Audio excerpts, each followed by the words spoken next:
ನಾನು ನಾಗರಾಜ್ ಶೆಟ್ ಅಂತ ಈಗಾಗಲೇ ಉತ್ತರ ಕನ್ನಡ ಜಿಲ್ಲೆ ಕುಟ್ಟ ತಾಲೂಕಿನಿಂದ ಈಗಾಗಲೇ ನಾವು ಭಟ್ಕಳ ಭಾಗಕ್ಕೆ ಬಂದಿದ್ದೀವಿ. ಭಟ್ಕಳದಲ್ಲಿ ನಿಮಗೆ ಮತ್ತೊಮ್ಮೆ ನಮ್ಮ ಯೂಟ್ಯೂಬ್ ವಾಹಿನಿಗೆ ನಮ್ಮ ಪರಿಚಯವನ್ನು ನಮ್ಮ ಮಾಜಿ ಶಾಸಕರಾದಂಥ ಸತತ 2 ಬಾರಿ ಶಾಸಕತ್ವವನ್ನು ಇದು ಮಾಡಿ ಜನರ ಒಂದು ಸಮಸ್ಯೆಗೆ ಸ್ಪಂದಿಸಿದಂಥ JD ನಾಯ್ಕ ಅವರನ್ನ ನಮ್ಮ ಯೂಟ್ಯೂಬ್ ವಾಹಿನಿಗೆ ಸ್ವಾಗತವನ್ನು ಕೊಡ್ತಿದ್ದೀವಿ. ನಮಸ್ಕಾರ ಸರ, ನಮ್ಮ ಯೂಟ್ಯೂಬ್ ವಾಹಿನಿಗೆ. ಈಗಾಗಲೇ ನಿಮ್ಮ ಒಂದು ಭಟ್ಕಳ ಕ್ಷೇತ್ರದಲ್ಲಿ ನೀವು ಕಾಂಗ್ರೆಸ್ ಪಕ್ಷದಲ್ಲಿ ಇದ್ದೀರಲ್ವ, ಯಾವ ರೀತಿ ಕೆಲಸ ಕಾರ್ಯಗಳು ನಡೀತಾ ಇದೆ ಅದ್ರ ಬಗ್ಗೆ ವಿಶ್ಲೇಷಣೆಯನ್ನು ನಮ್ಮ ಯೂಟ್ಯೂಬ್ ವಾಹಿನಿಗೆ ಕೊಡ್ತಾರೆ. ಯಾಕೆಂದರೆ ಈಗ ಕೆಲಸಕ್ಕೆ ಆಗ್ತಕ್ಕಂಥದ್ದು ಸ್ಥಳೀಯ ಶಾಸಕರ ಜವಾಬ್ದಾರಿಯಾಗಿ ಅವರಿಗೆ ಓಟಕ್ಕೆ ಆಸೆ ಇರ್ತಾರೆ, ಅವರಿಗೆ ಸರ್ಕಾರ ನೇರವಾಗಿ ಗ್ರಾಂಟ್ ಬರ್ತದೆ, ಅವರೇ ಕ್ರಿಯೋಜನೆ ಮಾಡಬೇಕು. MLA ಗ್ರಾಂಟ್ ಕೂಡ ಅವರಿಗೆ ಬರ್ತದೆ. ಈಗ ನಮಗೆ ಅವ್ರು ಎಲ್ಲಿ ಕ್ರಿಯೋಜನೆ ಮಾಡ್ತಾರೆ, ಎಲ್ಲಿ ಕೆಲಸ ಮಾಡಿ ನಮ್ಗೆ ಗೊತ್ತಾಗೋದಿಲ್ಲ. ನಾವು ಪಾರ್ಟಿಯಲ್ಲಿದ್ದೇವೆ, ಪಾರ್ಟಿಯ ಕಾರ್ಯಕ್ರಮನ ಹೋಗ್ತೀವಿ, ಪಾರ್ಟಿ ಮೀಟಿಂಗ್ ಹೋಗ್ತೀವಿ, ಪಾರ್ಟಿ ಸಂಘಟನೆ ಹೋಗ್ತೀವಿ, ಅದ್ರದ್ದು ಬೇರೆ ವಿಷಯ ಬೇರೆ ಹೋಗ್ತೇವೆ. ಬಟ್ ಡೆವಲಪ್ಮೆಂಟ್ ವಿಷಯ ನಾವೆಲ್ಲ ತಲೆ ಹಾಕ್ಲಿಕ್ಕೆ ಆಗೋದಿಲ್ಲ. ಅವ್ರು ವೈಯಕ್ತಿಕ ಇದು ವಿಷಯ ಇದೆಲ್ಲ.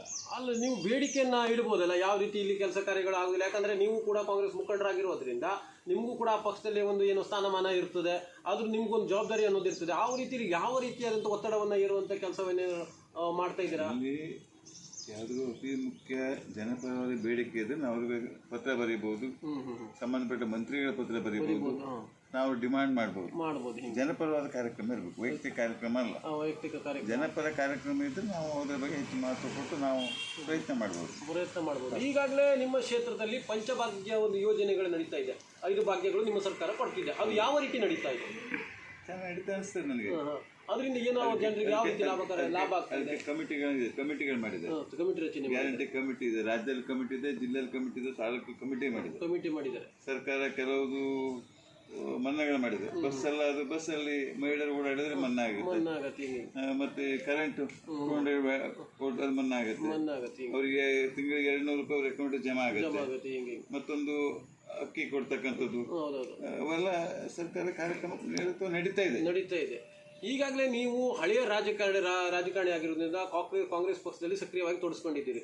ಯಾಕಂದ್ರೆ ಈಗಾಗಲೇ ನೋಡಿ, ನಮ್ಮ ಹಳೆಯ ಶಾಸಕರು ದೇಶಪಾಂಡೆ ಸತತ ಬಾರಿ 8 ಬಾರಿ ಆಯ್ಕೆಯಾಗಿ ಬಂದಿದ್ದಾರೆ. ಅವರ ನಿಮ್ಮ ಒಡನಾಟ ಯಾವ ರೀತಿ ಇದೆ? ಚೆನ್ನಾಗಿದೆ. ದೇಶಪಾಂಡೆ ಅವರು ಒಳ್ಳೆ ಸೀನಿಯರ್ ಲೀಡ್ರು, ಒಳ್ಳೆ ಲೀಡ್ರು. ಈ ಜಿಲ್ಲೆಯಲ್ಲಿ ಕಾಂಗ್ರೆಸ್ ಪಕ್ಷದ ಬಲವರ್ಧನೆ ಬಹಳ ಪ್ರಯತ್ನ ಮಾಡಿದ್ದಾರೆ. ಒಳ್ಳೆ ಸಂಘಟಕರು. 8 ಬಾರಿ ಒಬ್ಬರು ಶಾಸಕರಾಗ್ತಂದ್ರೆ ಸುಲಭದ ಮಾತಲ್ಲ ಅದು.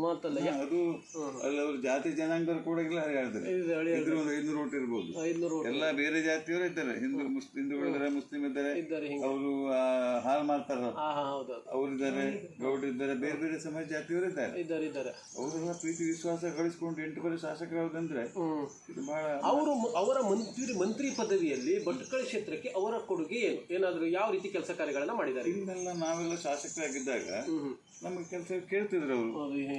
ನಿಮ್ಮಲ್ಲಿ ರಸ್ತೆ ಯಾವ್ದಾಗಬೇಕು, ಬ್ರಿಡ್ಜ್ ಆಗಬೇಕು, ನಿಮ್ಮಲ್ಲಿ ಯಾವ್ದು ಇಂಪಾರ್ಟೆಂಟ್ ಕೆಲಸ ಆಗಬೇಕು ಅಂತೆಲ್ಲ ಕೇಳ್ತಿದ್ರು.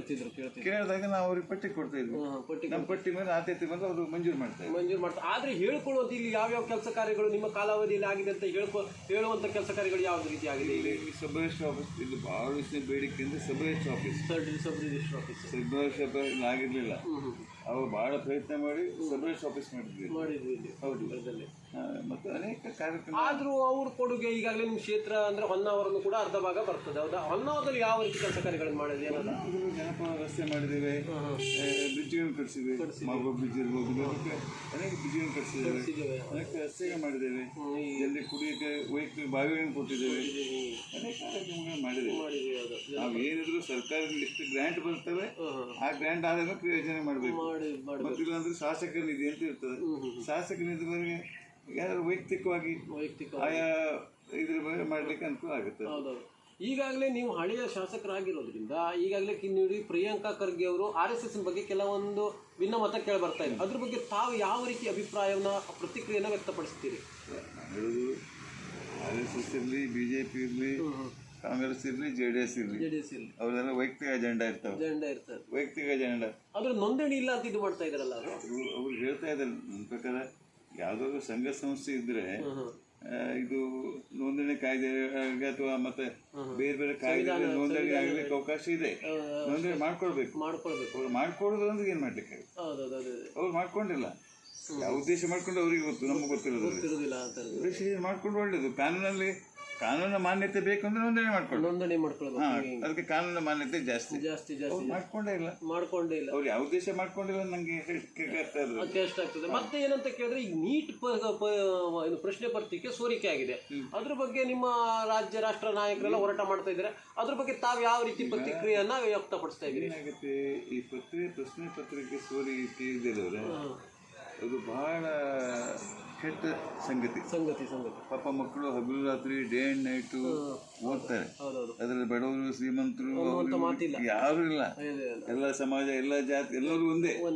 ಅವ್ರು ಕಷ್ಟಪಟ್ಟು ಓದಿ ಬರೆದಾಗ ಈ ರೀತಿಯಾಗಿ ಲೀಕೇಜ್ ಆದ್ರೆ ಅವರ ಏನು ಇಂಟೆಲಿಜೆನ್ಸ್ ಇದೆ ಹೊಡ್ತಾ ಆಗ್ತದೆ. ಹಗಲು ರಾತ್ರಿ ಓದ್ತಾರೆ ಪಾಪ, ರ್ಯಾಂಕ್ ಬರಬೇಕು ಅಂತ, ಸೀಟ್ ಪಡ್ಕೊಳ್ಬೇಕು, ಹಾಗೆ ಮಾಡಬೇಕು ಅಂತ, ಹೀಗೆ ಮಾಡಬೇಕು, ಡಾಕ್ಟರ್ ಆಗಬೇಕು, ಇಂಜಿನಿಯರ್ ಆಗಬೇಕು, ಏನೇನು ಆಗ್ಬೇಕಂತ ಆಸೆ ಇಟ್ಕೊಂಡು ಅವರು ಓದ್ತಾರೆ. ಸೊ ಅವ್ರ ಆಸೆಗೆ ಮಣ್ಣೆ ಇರ್ತಂಗೆ. ಅದಕ್ಕೆ ಅವರು ಏನ್ ಮಾಡಬೇಕು ಕೇಳಿದ್ರೆ, ಈ ರೀತಿ ಮಾಡಿದ್ರೆ ಮೊನ್ನೆ ಕೇಂದ್ರ ಸರ್ಕಾರ ಒಳ್ಳೆ ಅಮೆಂಡ್ಮೆಂಟ್ ತಂದಿದ್ದಾರೆ. ದುಡ್ಡು ಬೆಳೆತಿದ್ದಾರೆ. ಏನು ದುಡ್ಡು ಬೆಳೆತಿದ್ದಾರೆ? ದುಡ್ಡು ಬೆಳೆದ ಉದ್ದೇಶ ಯಾರ ತಪ್ಪನ್ನು ಮಾಡ್ತಾರೆ ಅವ್ರನ್ನ ಕಾನೂನು ಕ್ರಮ ತಗೊಳ್ಳೋದು ಮಾಡಿದ್ದಾರೆ. ಒಳ್ಳೆ ಸ್ವಾಗತ ವಿಚಾರ. ಇಲ್ಲ ಜನರಿಗೆ ನಮ್ಮಲ್ಲಿ ಕಾನೂನಿನ ಭಯ ಇಲ್ಲ ಅಂತ ಹೇಳಿದ್ರೆ ಏನು ಪ್ರಯೋಜನ ಇಲ್ಲ. ಕಾನೂನು ಭಯ ಬೇಕಾಗುತ್ತೆ. ಅವರಿಗೆ 1 ಕೋಟಿ ದಂಡ, 2 ಕೋಟಿ ದಂಡ, ಜೈಲಿಗೆ ಕಳಿಸ್ತಕ್ಕಂಥ 10 ವರ್ಷ ಜೈಲು, 20 ವರ್ಷ ಜೈಲು, ಅಟ್ಲೀಸ್ಟ್ ಅದಕ್ಕೊಂದು ಇದಾಗ್ತಕ್ಕಂಥ ವ್ಯವಸ್ಥೆ ಆಗ್ತದೆ. ಆಯ್ತು, ಈಗಾಗಲೇ ನೋಡಿ ಮೇನೆ ಕಾವುಗ ಖಾನೇನೆ ಇದುಂಗ ಅಂತ ಹೇಳಿದ್ರು ಅವರು. ಹೌದಾ? ಈಗಾಗಲೇ ರಾಮ ಮಂದಿರ ವಿಷಯದಲ್ಲಿ ಅಲ್ಲಿ ಅವ್ಯವಹಾರ ನಡೆದಿದೆ. ಅದರ ಬಗ್ಗೆ ತಾವು ಯಾವ ರೀತಿ ಅಭಿಪ್ರಾಯ ವ್ಯಕ್ತಪಡಿಸ್ತೀರಿ? ನಾವೆಲ್ಲರೂ ಕೂಡ ಅವ್ರ ಬಗ್ಗೆ ಬಹಳ ವಿಶ್ವಾಸ ಇಟ್ಟಿದ್ದು. ರಾಮ ಮಂದಿರ RSS ಇರ್ಬೋದು, BJP ಇರ್ಬೋದು, ಪರಿವಾರ ಯಾವುದೋ ಸಂಘಟನೆ ಯಾರೇ ಇರ್ಬೋದು, ಪಾಪ ರಾಮ್ ನಮ್ಮೆಲ್ಲರ ದೇವರು. ರಾಮ್ ಕೇವಲ BJP ದೇವರಲ್ಲ, BJPಗೆ ಮಾರಾಟ ಆಗಿದೆ ದೇವರು ಇಲ್ಲ. ರಾಮ್ ನಮ್ದು ದೇವರು. ನಮ್ಮ ದೇವರಿಗೆ ಒಂದು ಒಳ್ಳೆ ಗುಡಿ ಕಟ್ಟಿಸ್ತಾರೆ ಅಂತ ಹೇಳಿದ್ರೆ ನಾವೆಲ್ಲ ಸ್ವಾಗತ ಮಾಡಿದ್ವಿ. ನಾವೆಲ್ಲ ಇಟ್ಕೆ ಕೊಟ್ಟಿದ್ವಿ, ನಾವೆಲ್ಲ 101 ರೂಪಾಯಿ ಕೊಟ್ಟಿದ್ವಿ. ಅದೆಲ್ಲ ಕೊಟ್ಟಾಗ ಈ ರೀತಿಯ ಹಣ, ಭಂಡಾರದ ಹಣ ದರೋಡೆ ಆಗತ್ತ ಅಂತ ಹೇಳಿದ್ರೆ, ಹಗಲು ದರೋಡೆ ಆಗ್ತಿದ್ರೆ ನಾಚಿಕೆ. ಅದು ವಿಶೇಷವಾಗಿ ಯಾರು ರಾಮ ಮಂದಿರ ಟ್ರಸ್ಟ್ನಲ್ಲಿದ್ರು ಅವರೆಲ್ಲ ಕೈವಾಡಿದೆ. ಮತ್ತೆ ಆ ಸೇವಕರು ನೇಮಿಸ್ತಾರೆ ಅದಕ್ಕೆ ಕೇಳಿದ್ರೆ ಇವರೇ ಟ್ರಸ್ಟಿಗಳು. ಸೊ ಅವ್ರಿಗೆಲ್ಲ ಲಿಂಕ್ ಇದೆ. ಹೆಂಗ್ ಮೊನ್ನೆ ಪೊಲೀಸ್ ತನಿಖೆ ಆಯ್ತು, ಅವರು ಸ್ಪೆಷಲ್ ತನಿಖಾ ಸ್ಕ್ವಾಡ್ ಮಾಡಿದ್ದಾರೆ. ಅದು ಪರಿಪೂರ್ಣವಾದ ತನಿಖೆ ಮಾಡಿಲ್ಲ. ಯಾರು ಮೇನ್ ಇಂಪಾರ್ಟೆಂಟ್ ಜನ ಇದ್ದಾರೆ ಅವ್ರು ಯಾರು ತನಿಖೆ ಮಾಡಿಲ್ಲ. ಅವ್ರನ್ನೆಲ್ಲ ತನಿಖೆ ಮಾಡಿದ್ರೆ ನಿಜವಾದ ಕಲ್ಪಿಟ್ ಸಾಲ ಸಿಗ್ತಾರೆ. ಇದು ಪನಿಷ್ಮೆಂಟ್ ಆಗ್ಬೇಕು. ನೋಡಿ, ಈಗ ನಮ್ಮಲ್ಲಿ ದೇವ್ರ ದುಡ್ಡೇ ತಿಂದು ಬರ್ತಾರೆ ಅಂತ ಹೇಳಿದ್ರೆ ಮತ್ತೇನು ಉಳಿತೀವಿ ನಾವು? ದೇವ್ರ ಯಾರ ಮೇಲೆ ನಂಬಿಕೆ ಇಡಬೇಕು? ಈಗ ಎಲ್ಲರೂ BJPಯವರು RSS ಅಂದ್ರೆ ಪ್ರಾಮಾಣಿಕರು, ಸಜ್ಜನ ತಿಳ್ಕೊಂಡಿದ್ರು. ನಾವೆಲ್ಲ ತಿಳ್ಕೊಂಡಿದ್ರು. ಇವರೆಲ್ಲ ಪಾಪ ಮನೆ ಮಾರಿಬಿಟ್ಟು ಸಂಘಟನೆಗಾಗಿ ಸಮಾಜ ಉದ್ಧಾರ ಮಾಡ್ಲಿಕ್ಕೆ ಇವರೆಲ್ಲ ಕೆಲಸ ಮಾಡ್ತಾರೆ ಅಂತ ಹೇಳಿ. ಈಗ ಈ ಕೆಲಸ ನೋಡಿದಾಗ ಇವ್ರು ಹೇಸಿಗೆ ತಿನ್ನೋ ಕೆಲಸ. ಮರ್ಯಾದೆ ಜೀವನದಲ್ಲಿ ಯಾರು ಒಬ್ಬ ಮಾಡಿದ್ರು ಇಲ್ಲಿ ಸಂಘಟನೆ ಬರ್ತದೆ. RSS ಒಬ್ಬ ಮಾಡ್ಲಿ, BJP ಒಬ್ಬ ಮಾಡ್ಲಿ, ಯಾವುದೇ ಸಂಘಟನೆ ಮಾಡಿದ್ರು ಕೂಡ ಆ ಸಂಘಟನೆಗೆ ಅದು ಕೆಟ್ಟ ಹೆಸರು ಬರ್ತದೆ. ಈಗಾಗಲೇ ನೋಡಿ, ಜಿಲ್ಲೆಯಲ್ಲಿ ಕೆಲವು ಸಚಿವ ಸ್ಥಾನ ತೆರವಾಗಿದೆ. ಹೌದಾ? ನಿಮ್ಮ ಪಕ್ಷದಿಂದ 4 ಶಾಸಕರು ನಮ್ಮ ಜಿಲ್ಲೆಗೆ ಆಯ್ಕೆಯಾಗಿ ಬಂದಿದ್ದಾರೆ. ಅವರು ಯಾರು ನಿಮಗೆ ಸಮರ್ಥ ನಾಯಕತ್ವ ಉಳ್ಳವರು? 5 ಉಸ್ತುವಾರಿ ಸಚಿವ ಸ್ಥಾನ ಯಾರಿಗೆ ಸಿಗಬಹುದು? ಸಿಕ್ಕಿದ್ರೆ ಒಳ್ಳೇದು ಕೆಲಸ ಮಾಡ್ತಾರೆ, ನಿಮ್ಗೆ ಅಭಿಪ್ರಾಯ? ನನ್ನ ಅನಿಸಿಕೆಗೆ ಅತಿ ಹಿರಿಯರು, ಸೀನಿಯರು, ಪ್ರಾಮಾಣಿಕ ಸಜ್ಜನ ರಾಜಕಾರಣದ ದೇಶಪಾಂಡೆ. ಈಗ ಸತ್ಯಸಾಯಿಗಳು ಈಗಾಗಲೇ ಅನೇಕ ಕಾನೂನು ಕುಣಿಕಲ್ ಕೂತಿ ತಲೆ ಮೇಲೆ ಇದೆ. ಭೀಮಣ್ಣ ಹೊಸದಾಗಿದ್ದಾರೆ. ಇಲ್ಲಿ ಮಂಕಾಳ ಹೋಗಿ ನಾವು 3 ವರ್ಷದ ಆಡಳಿತ ನೋಡಿದ್ದೇವೆ. ನಾನು ಓಪನ್ ಆಗಿ ಆಂತರಿಕ ವಿಷಯ ಹೇಳಲಿಕ್ಕೆ ಹೋಗುದಿಲ್ಲ. ಅದು ಅವ್ರ ವೈಯಕ್ತಿಕ ವಿಚಾರ. ನಮಗೆಲ್ಲ ಗೊತ್ತಿದೆ ಅವ್ರ ಆಡಳಿತ ಯಾವ ರೀತಿ ಆಗಿದೆ ಅಂತೇಳಿ. ಸೊ ಹಾಗಾಗಿ ದೇಶಪಾಂಡೆ ಅವರು ಈ ಜಿಲ್ಲಾ ಮಂತ್ರಿ ಆದರೆ, ಜಿಲ್ಲಾ ಉಸ್ತುವಾರಿ ಮಂತ್ರಿ ಆದರೆ ಏನೋ ಸ್ವಲ್ಪ ನಮ್ಮ ಜಿಲ್ಲೆಗೆ ಮತ್ತು ಅಭಿವೃದ್ಧಿ ಕೆಲಸ ಮಾಡ್ಬೋದು ಅಂತ ನೀವು ಆಯ್ತು. ಈಗಾಗಲೇ ನೋಡಿ, ದೇಶಪಾಂಡೆ ವಿಷಯಕ್ಕೆ ಬಂದಾಗ ಅವರು KPCC ಅಧ್ಯಕ್ಷ ಸ್ಥಾನವನ್ನು ಇದು ಮಾಡಿದರು. ಈಗ ಮುಖ್ಯಮಂತ್ರಿ ಸ್ಥಾನವನ್ನು ಕೊಡುವುದರಲ್ಲಿ ಯಾಕಂತ ಕೇಳಿದ್ರೆ ನಮ್ಮ ಜಿಲ್ಲೆಗೆ ಎಲ್ಲೋ ಒಂದು ಕಡೆ ಮಲತಾಯಿ ಧೋರಣೆ ನಡೀತಾ ಇದೆಯಾ ಅಂತ ನಿಮ್ಗೆ ಏನಾರು ಅನಿಸ್ತಾ ಇದೆಯಾ? ನಮ್ಮ ಈಗ ಮುಖ್ಯಮಂತ್ರಿ ಸ್ಥಾನಕ್ಕೆ ಬಲಾದರವರು ಈಗ ಮುಖ್ಯಮಂತ್ರಿ ಸ್ಥಾನ ಕೊಡ್ಬೇಕಂದ್ರೆ ನಮ್ಮಲ್ಲೂ ಕೂಡ ಆ ಒಂದು ಸ್ಥಾನಕ್ಕೆ ಬೇರೆ ಬೇರೆ ರೀತಿಯ ಅರ್ಹತೆಗಳನ್ನು ಮೇಲೆ ಹೈಕಮಾಂಡ್ ನೋಡ್ತಾರೆ. ಮೇಲೆ ಹೈಕಮಾಂಡ್ ಜಾತಿ, ಸಂಘಟನೆ, ಸಂಘಟನೆ, ಹಿಂಬಾಲಕರು, ಮುಂಬಾಲಕರು, ಸೊ ಇದೆಲ್ಲ ನೋಡ್ತಾರೆ. ಅವರು ಕೆಪಿಸಿಸಿ ಅಧ್ಯಕ್ಷ ಸ್ಥಾನ ಇದ್ದವಾಗ ಪಕ್ಷ ಬಲವರ್ತನೆ ಆಗಿಂತ ನಮ್ಗೆ ಕಾಣುತ್ತದೆ, ಹೌದಾ? ಆವತ್ತಿನಿಂದ ಒಂದೇ ಸರಿ ಅವರಿಗೆ ಇದು ಕಾಲು ಎಳ್ದಂಗೆ ಕಾಣಿಸ್ತಾ ಇಲ್ವಾ ನಿಮಗೆ? ಇಲ್ಲ ಇಲ್ಲ, ಅವ್ರಿಗೆ ಅರ್ಹತೆ ಇದೆ, ಅರ್ಹತೆ ಇದೆ. ಅರ್ಹತೆ ಇದೆ. ಅವ್ರಿಗೆ ಯಾವ ನಮ್ಮಲ್ಲಿ ಹೈಕಮಾಂಡ್ ನಿರ್ಧಾರ ಅಂತೀವಿ. ಹೈಕಮಾಂಡ್ ನಿರ್ಧಾರ ಆದಾಗ ಹೈಕಮಾಂಡ್ ಮಾತ್ರ ಬೆಲೆ ಕೊಡ್ಲೇಬೇಕಾದ್ರೆ. ಆದ್ರೆ ಹೈಕಮಾಂಡ್ ಅವರು ಇವರಿಗೆ ಒಂದು ಏನು ಮುಖ್ಯಮಂತ್ರಿ ಸ್ಥಾನಕ್ಕೆ ನೆಕ್ಸ್ಟ್ ಒಂದು ಕೆಪಿಸಿ ಅಧ್ಯಕ್ಷ ನಂತರ ಮುಖ್ಯಮಂತ್ರಿನೇ ಅಲ್ವಾ? ಆ ಸಮಯದಲ್ಲಿ ಅವ್ರಿಗೆ ಯಾಕೆ ಇದು ಮಾಡಿಲ್ಲ ಅಂತ ನಿಮ್ಗೆ ಏನು ಅನಿಸ್ತಾ ಇದೆ ಅದ್ರ ಬಗ್ಗೆ? ಅಲ್ಲಿ ಹೈಕಮಾಂಡ್ ಅಲ್ಲಿ ಬೇರೆ ಬೇರೆ ಸ್ಟ್ರಾಟಜಿ, ಚುನಾವಣೆ, ರಾಜಕಾರಣ, ಪಕ್ಷದ ಬಲವರ್ಧನೆ, ಬೇರೆ ಬೇರೆ ರೀತಿಯ ಮಾನದಂಡಗಳು ಇರ್ತವೆ. ಹೈಕಮಾಂಡ್ ನಿರ್ಧಾರ ನಾವೆಲ್ಲ ಸ್ವಾಗತ ಮಾಡಲೇಬೇಕು, ಚಾಲೆಂಜ್ ಮಾಡ್ಲಿಕ್ಕೆ ಆಗುದಿಲ್ಲ. ನಾವು ಪಾರ್ಟಿ ಸದಸ್ಯರಂದಾಗ ನಾವು ಅದನ್ನು ಚಾಲೆಂಜ್ ಮಾಡ್ಲಿಕ್ಕೆ ಆಗುದಿಲ್ಲ. ನಮ್ಮ ಉದ್ದೇಶ ದೇಶ ಮಾಡಿದ ಮುಖ್ಯಮಂತ್ರಿ ಆದ್ರೂ ಒಳ್ಳೆ ನಮ್ದೆಲ್ಲ ಇದೆ, ಜಿಲ್ಲೆಯಲ್ಲರಿಗೂ ಇದೆ, ಅವ್ರು ಆಗ್ಬೇಕಂತ ಹೇಳ್ತೀವಿ. ಜಿಲ್ಲೆ ಅಭಿವೃದ್ಧಿ ಆಗ್ಬೇಕಂತ ಹೇಳ್ತೀವಿ. ಈಗಾಗಲೇ ಜೆ ಡಿ ನಾಯ್ಕ ಅವರೇ, ಈಗಾಗಲೇ ನಿಮಗೆ ಹುಬ್ಬಳ್ಳಿ ಮತ್ತೆ ಉಪ್ಪಲ ಮಾರ್ಗದ ರೈಲ್ವೆ ಮಾರ್ಗದ ಬಗ್ಗೆ ತಮ್ಗೆ ಗೊತ್ತಿದೆ. ಅದು ಯಾಕೆ ಯಾವ ಕೇಂದ್ರ ಸರ್ಕಾರ ಈಗ ಯಾಕೆ ವಿಳಂಬ ಧೋರಣೆ ಆಗ್ತಿದೆ ಅಂತ ಏನಾದ್ರು ಮಾಹಿತಿ ಇದೆಯಾ ನಿಮಗೆ? ನನಗೆ ನನ್ನ ಒಂದು ಅನಿಸಿಕೆ ಪ್ರಕಾರ ನೋಡಿ, ಅಂಕೋಲಾ ಏರ್ಪೋರ್ಟ್ ನೋಡಿ ಗೊತ್ತಿದೆ ನಿಮಗೆ? ಅಂಕೋಲಾ ಏರ್ಪೋರ್ಟ್ ಆಗ್ಬೇಕಂತಿದ್ದಾರೆ. ನಾನು 99ರಲ್ಲಿ ಸಚಿವ ಆಗುವಾಗ, ಸಾರಿ ಶಾಸಕರಾದಾಗ ಅವಾಗ್ನಿಂದ ಕೇಳ್ತಾ ಇದ್ದೇನೆ, ಅಂಕೋಲದಲ್ಲಿ ಏರ್ಪೋರ್ಟ್ ಆಗಬೇಕು, ಅದು ನೇವಿ ಮತ್ತು ಸಿವಿಲಿಯನ್ ನಾಗರಿಕರ ಏರ್ಪೋರ್ಟ್ ಆಗಬೇಕು ಅಂತೇಳಿ 99ರಿಂದ. ಈಗ ನಾವು ಎಷ್ಟು ಇದ್ದೇವೆ? 27 ವರ್ಷ ಆಯ್ತು. 27 ವರ್ಷ ಆಯ್ತು. ಅವಾಗಿನಿಂದ ಕೂಡ ಅಂಕೋಲ ಏರ್ಪೋರ್ಟ್ ಆಗತ್ತೆ, ಅಂಕೋಲ ಏರ್ಪೋರ್ಟ್ ಅಂಕ ಹೆಸರು ಕೇಳಿದ ವರ್ಷ 26 ವರ್ಷದ ಏನೂ ಆಗಿಲ್ಲ. ಅದಕ್ಕೆ ಕೇಂದ್ರಕ್ಕೆ ಸಂಬಂಧಪಟ್ಟ ದುಡ್ಡು ಕೊಡಬೇಕು, ರಾಜ್ಯ ಸರ್ಕಾರ ಕೊಡಬೇಕು, ಅದಕ್ಕೆ ಜಾಸ್ತಿ ಕೆಲಸ ಕೇಂದ್ರದಿಂದ ಆಗಿಲ್ಲ. ಈ ರೈಲ್ವೆ ಯೋಜನೆ ಕೂಡ ಕೇಂದ್ರ ಸರ್ಕಾರ ಸಮರ್ಪಕವಾಗಿ ಅದರ ಕಾಸ್ಟ್ ಸಕಾಲ ಕಾಲದಲ್ಲಿ ಬಿಡುಗಡೆ ಮಾಡಿದ್ರೆ ಯೋಜನೆ ಬೇಗ ಆಗುತ್ತೆ. ಅವ್ರು ದುಡ್ಡೇ ಕೊಡಿದ್ರೆ ಯೋಜನೆ ಎಲ್ಲ ಆಗಬೇಕು. ಅವರು ನೆಪಕ್ಕೆ ಮಾತ್ರ ಪರಿಸರವಾದಿಗಳ ಹೆಸರು ಉಪಯೋಗ ಮಾಡ್ಕೊಂಡು ಯೋಜನೆ ಪ್ರತಿಯೊಂದು ಸರಿ ನಮ್ದು ಚಾಲನೆ ಕೊಟ್ಟಿದ್ದೀವಿ ರೈಲ್ವೆ ಮಾರ್ಗಕ್ಕೆ ಅನ್ನುವಂಥದ್ದು ಅಷ್ಟೇ. ಅವ್ರು ಏನ್ ನೋಡ್ತಾರೆ? ಅವ್ರ ಪಕ್ಷದ ಸಂಸದರು, ಅವ್ರ ಪಕ್ಷದ ಸಂಸದರು ಎಲ್ಲಿದ್ದಾರೆ, ಅವ್ರ ಪಕ್ಷದ ಮಂತ್ರಿಗಳೆಲ್ಲಿದ್ದಾರೆ, ಅವ್ರಿಗೆ ಎಷ್ಟು ಅನುಕೂಲ ಆಗುತ್ತೆ ಅದನ್ನ ನೋಡ್ತಾ ಹೊರತಾಗಿ ಜಿಲ್ಲೆ ಅಭಿವೃದ್ಧಿ ಬಗ್ಗೆ ನೋಡಿದ್ರೆ ಯೋಚನೆ ಮಾಡೋದು. ನಮ್ಮ ಜಿಲ್ಲೆಯಲ್ಲಿ ಅಷ್ಟು ಒತ್ತಡ ಇಲ್ಲ. ಅನಂತಕುಮಾರ್ ಹೆಗಡೆ ಇದು ಲೋಕಸಭಾ ಸದಸ್ಯರಾಗಿದ್ರು, ಅವ್ರು ಮಾಡಿಸ್ಬೋದಿತ್ತು. ಅವರು ಮನಸ್ಸು ತಗೊಂಡು ಮಾಡಿಸಿಲ್ಲ. ಈಗ ಕಾಗೇರಿ ಸ್ವಲ್ಪ ಓಡಾಡ್ತಿದ್ದಾರೆ, ಪತ್ರಿಕೆಯಲ್ಲಿ ನೋಡಿದ್ದೇನೆ, ವೈಯಕ್ತಿಕ ನಮ್ಮ ಭಾಳ ಪರಿಚಯದವರು. ಬಟ್ ಈಗ ಸ್ವಲ್ಪ ಓಡಾಡ್ತಿದ್ದಾರೆ, ಅವರು ಸ್ವಲ್ಪ ಒತ್ತು ಕೊಡೋ ಪ್ರಯತ್ನ ಮಾಡ್ತಾ ಇದ್ದಾರೆ.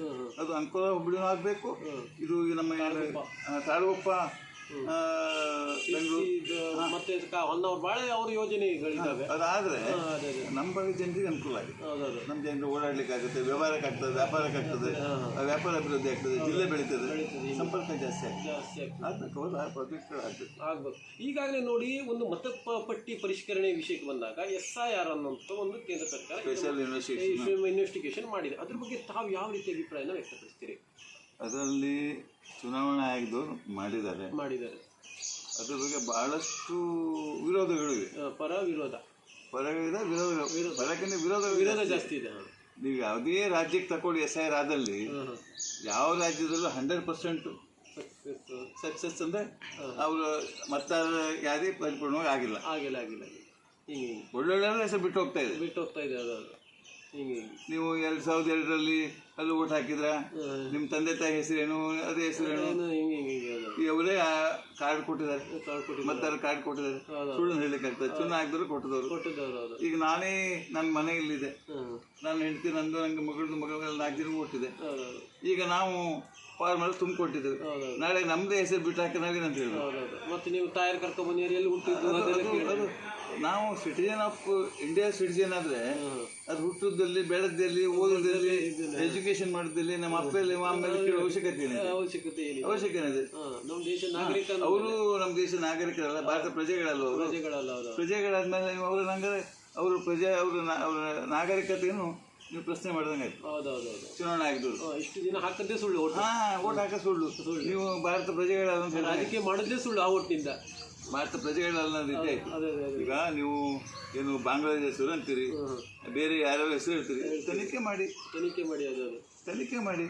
ನಿಮಗೆ ತನಿಖೆ ಮಾಡ್ಲಿಕ್ಕೆ ಸರ್ಕಾರ ದುಡ್ಡು ಕೊಡ್ತಾರೆ, ತನಿಖೆ ಮಾಡ್ಲಿಕ್ಕೆ ತೊಂದರೆ ಇಲ್ಲ. ಯಾವ ರೀತಿ ತನಿಖೆ ಮಾಡಿದ್ರು ಸುಳ್ಳು ಅಂದ್ರೆ ತೆಗೆದಾಕಿ. ನಮ್ಮ ಭಾರತ ದೇಶದಲ್ಲಿ ಹುಟ್ಟು ಬೆಳೆದವ್ರಿಗೆ ನೀವು ಇವ್ರು ಅಂತ ಹೇಳಿದ್ರೆ ಪಾಕಿಸ್ತಾನದವ್ರು ಬಾಂಗ್ಲಾದವ್ರು ಏನ್ ಹೇಳ್ಬೇಕು? ಇದು ನಾಚಿಕೆಗೇಡಿನ ಸಂಖ್ಯೆ, ನಾಚಿಕೆಗೇಡಿನ ಸಂಖ್ಯೆ. ಅದಕ್ಕೆಲ್ಲ ಕ್ವಶನ್ ಮಾಡಬಾರ್ದು. ನಾನು ಹೇಳೋದು ಈಗ ಬಾರ್ಡ್ರಿಗೆ ಪಶ್ಚಿಮ ಬಂಗಾಳ, ಅಸ್ಸಾಂ, ಏನು ಪೂರ್ವ ನಮ್ಮ ಭಾಗ ದೇಶಗಳು ಅಥವಾ ಜಮ್ಮು ಕಾಶ್ಮೀರ ಕೆಲವು ಭಾಗ ಇದೆ. ಅಂಥ ಭಾಗದಲ್ಲಿ ಹೊರಗಡೆ ಸುಳ್ಳು ಬರ್ತಾರೆ ಅಂತ ಹೇಳಿದ್ರೆ ಪ್ರಶ್ನೆ. ಅಂಥವ್ರನ್ನ ಪರಿಶೀಲನೆ ಮಾಡಿ ಐಡೆಂಟಿಫಿಕೇಶನ್ ಬಗ್ಗೆ ನೋಡಿ ತನಿಖೆ ಮಾಡಿ ಅವ್ರಿಗೆ ಸಂಬಂಧಪಟ್ಟ ಕಾಗದಪತ್ರ ಪರಿಶೀಲನೆ ಮಾಡಿದ್ರೆ ಓಟ್ ಕೊಡೋದು ಬೇಡ ಗೊತ್ತಾಗುತ್ತೆ. ಇಲ್ಲೇ ಹುಟ್ಟಿ ಬೇಡ, ಇಲ್ಲೇ ಬೆಳೆದು, ಇಲ್ಲೇ ಮಾಡಿ, ಇಲ್ಲೇ ಮನೆ ಕಟ್ಕೊಂಡು, ಇಲ್ಲೇ ವಾಸ ಮಾಡೋರಿಗೆ ನೀವು ಅದು ಕೊಡಿ ಇದು ಕೊಡಿ ಅಂತ ಏನು ಕೊಡಬೇಕು? ಅಲ್ಲ, ಈಗ ನೇಪಾಳದಿಂದ ಬಂದು ವಾಸ ಮಾಡ್ತಾರೆ, ಅವರಿಗೆ ಈ ಒಂದು ಅನ್ವಯ ಆಗ್ತದೆಯಾ ಅಂತ ನಿಮ್ಗೇನು ಅನಿಸುತ್ತೆ? ಅದು ನೇಪಾಳದಿಂದ ಈಗ ನೋಡಿ ಬೇರೆ ದೇಶದಿಂದ ಬಂದ ಕೆಲವು ಅರ್ಹತೆಗಳಿವೆ. ಅರ್ಹತೆಗಳು ಹುಟ್ಟು ಬೆಳೆದಿರಬೇಕು, ಇಷ್ಟು ವರ್ಷ ಆಗಿರ್ಬೇಕು, ಅದಕ್ಕೆ ಅರ್ಹತೆಗಳಿವೆ. ಆ ಅರ್ಹತೆ ಮೇಲೆ ಅವರಿಗೆ ಹಕ್ಕು ಕೊಡ್ತಾರೆ. ಅದೇ ಚುನಾವಣಾ ಆಯೋಗದವರು ಕೆಲವು ಅರ್ಹತೆಗಳನ್ನು ನಿಗದಿ ಮಾಡಿದ್ದಾರೆ. ಆ ಅರ್ಹತೆ ನಿಗದಿ ನೀವು ಕ್ವಾಲಿಫೈ ಆಗಬೇಕು. ಆ ಅರ್ಹತೆಗೆ ನೀವು ಕ್ವಾಲಿಫೈ ಆದರೆ ನಿಮಗೆ ಕೊಡಲೇಬೇಕು, ತಪ್ಪಿಸಲಿಕ್ಕಾಗೋದು. ಈಗ ಅದ್ರ ಬಗ್ಗೆ ಅದೇ ನೀವು ಹೇಳಿದ್ರಲ್ಲ, ಈಗಾಗಲೇ ಅವ್ರದ್ದೆಲ್ಲ ಅರ್ಹತೆಗಳು ಈಗ ನೀವು ವಿರೋಧ ಮಾಡ್ತೀರಿ. ನೀವು ನಾವು ನಮ್ಮ ಪಕ್ಷದ ವತಿಯಿಂದ ನಾವು ವಿರೋಧ ಮಾಡಿದ್ದೇವೆ. ಮಾಡಿ ಯಾಕೆ ಹೇಳಿದ್ರೆ ನೀವು ಕೇಳ್ತಕ್ಕಂಥ ಕ್ವಶನ್ಗಳು, ಅವರು ಮಾಡ್ತಕ್ಕ ರೀತಿ ರಿವಾಜುಗಳು, ವಿಧಾನಗಳು ಸರಿ ಇಲ್ಲ ಅಂತ. ಕೆಲವೊಂದು ಬಾರಿ ನೀವು ನೋಡಿ, ಮೊದಲನೇ ಸರಿ ನಾವು ಕೇಳಿದಾಗ ನೀವು ರಾಜ್ಯ ಸರ್ಕಾರದಿಂದ ಕೂಡ ಒಂದು ಮತಗಟ್ಟೆ ಪರಿಶೀಲನೆ ಬಂದಿತ್ತು. ಯಾವುದಂದ್ರೆ ಒಂದು ವರ್ಷದ ಹಿಂದೆ, ಅದು ಒಂದು ವರ್ಷದ ಹಿಂದೆ ಅದಕ್ಕೆ ಕೇಂದ್ರ ಸರ್ಕಾರ ವಿರೋಧ ಮಾಡಿತ್ತು. ಈಗಾಗಲೇ ಅವರು ಮಾಡಿದಾಗ ಮಾತ್ರ ಇದು ಮಾಡ್ತಾ ನಿಮ್ಗೆ ಏನು ಅನಿಸ್ತಾ ಇದೆಯಾ? ಇಲ್ಲ, ನಮಗೂ ಕೂಡ ಪಕ್ಷಕ್ಕೆ ಕಂಪ್ಲೇಂಟ್ಗಳು ಬರ್ತವೆ. ಈಗ ಎಲ್ಲೆಲ್ಲ ಮಾಡಿದ್ರು, ಪಶ್ಚಿಮ ಬಂಗಾಳದ ಮಾಡಿದ್ರು, ಅಲ್ಲೇನು ಲೂಪೋಲ್ಸ್ ಆಯಿತು, ಅವರೆಲ್ಲ ಫೀಡಿಂಗ್ ಬ್ಯಾಕ್ ಬರ್ತದೆ. ಅವರೆಲ್ಲ ಮಾಹಿತಿ ಬಂದಾಗ ನಾವು ಅದಕ್ಕೆ ಆ ಮಾಹಿತಿಯನ್ನು ಅವರಿಗೆ ಹೇಳಬೇಕಾಗ್ತದೆ, ಜನಗಳಿಗೆ ತಿಳುವಳಿಕೆ ಮುಟ್ಟಿಸ್ಬೇಕು. ಅಲ್ಲ, ಈಗ ರಾಜ್ಯ ಸರ್ಕಾರದವ್ರು ನೀವು ಮೊದಲು ಮಾಡಿದವಾಗ ಅವ್ರು ಏನಂದ್ರು, ನಾವು ಕೇಂದ್ರ ಸರ್ಕಾರದವರೇ ಮಾಡುವಂಥದ್ದು, ನೀವು ಮಾಡೋ ನೈತಿಕ ಇದಿಲ್ಲ ಅಂತ ಕಳೆದ ಬಾರಿ ಆರೋಪ ಮಾಡಿದ್ರು ಅವರು. ಚುನಾವಣಾ ಆಯೋಗ ಯಾವ ವ್ಯಾಪ್ತಿ ಬರ್ತದೆ? ಅದು ಕೇಂದ್ರದ ಚುನಾವಣಾ ಆಯೋಗ ಬರೋದು ಕೇಂದ್ರ ಸರ್ಕಾರದ ವ್ಯಾಪ್ತಿಯಲ್ಲಿ, ರಾಜ್ಯ ಸರ್ಕಾರದ ವ್ಯಾಪ್ತಿಯಲ್ಲಿ ಬರೋದಿಲ್ಲ. ಕಳೆದ ಬಾರಿ ನೀವು ನೋಡಿ, ಸಿದ್ದರಾಮಯ್ಯನವರು ಮುಖ್ಯಮಂತ್ರಿ ಇದ್ದಾವಾಗ ಅವರು ಏನೋ ಒಂದು ಯೋಜನೆಯನ್ನು ಇದು ತಂದಿದ್ರು. ಅವರು ಅದು ಹಿಂದುಳಿದ ವರ್ಗಗಳ ಜಾತಿ ಗಣತೆ ಅಂತ ತಂದಿದ್ರು. ಆವಾಗ ಕೇಂದ್ರದವರು ವಿರೋಧ ಮಾಡಿದ್ರು. ಅದೇ ಜಾತಿ ಗಣತೆ ನೀವು ಮಾಡ್ಲಿಕ್ಕಿಲ್ಲ, ನಿಮ್ಗೆ ಅಧಿಕಾರ ತಾವು ಮಾಡಬೇಕು ಅನ್ನುವಂಥದ್ದು ಇದು ಮಾಡಿದ್ರು. ಕಳೆದ ಒಂದು ವರ್ಷ ಆಯ್ತದ್ದು. ಈಗ ಅವ್ರದ್ದು ಬಂದಿದೆ ಅಲ್ಲ, ಅದು ಯಾವುದೇ ಕೇಳಿದೆ ಅವ್ರದ್ದು ಆರೋಪವನ್ನು ಮಾಡಿದ್ರಲ್ಲ, ಆರೋಪ ಪ್ರತ್ಯಾರೋಪ ನಡೀತಾ ಇತ್ತು. ಅದ್ರ ಬಗ್ಗೆ ತಾವು ಯಾವ ರೀತಿ ಅಭಿಪ್ರಾಯನ ವ್ಯಕ್ತ? ನನ್ನ ಅನಿಸಿಕೆ, ಅವರು ರಾಜ್ಯ ಸರ್ಕಾರಕ್ಕೆ ಇರ್ತಕ್ಕ ಇತಿಮಿತಿ ಒಳಗೆ ಅವರ ಅಧಿಕಾರದಲ್ಲಿ ಮಾಡಿದ್ದಾರೆ ಜಾತಿ ಗಣತಿ ಮಾಡಿದ್ದಾರೆ. ಅದು ಪರಿಪೂರ್ಣವಾಗಿದ್ದು ಹೆಚ್ಚು ಕಡಿಮೆ ನನಗೆ ಐಡಿಯಾ ಇಲ್ಲ. ಬಟ್ ಜಾತಿ ಗಣತಿ ಮುಗ್ದಿದೆ. ಅದಕ್ಕೆ ಕೇಂದ್ರ ಸರ್ಕಾರ ಸಲಹೆ ಸೂಚನೆ ಕೊಡ್ಬೋದು. ಹೀಗಿದೆ, ಹೀಗೆ ಮಾಡಿ ತಮ್ಮದು ಹೀಗಿದೆ ಅಂತ ಹೇಳಿದ್ರೆ ಆಗ್ತದೆ. ಅವರು ಎಲ್ಲ ತಮ್ಮದೇ, ಇವರು ತಮ್ಮದೇ ಅಂತ ಹೇಳಿದ್ರೆ ಏನೂ ಕೆಲಸ ಆಗೋದಿಲ್ಲ. ಮಾಡಬೇಕಲ್ಲ.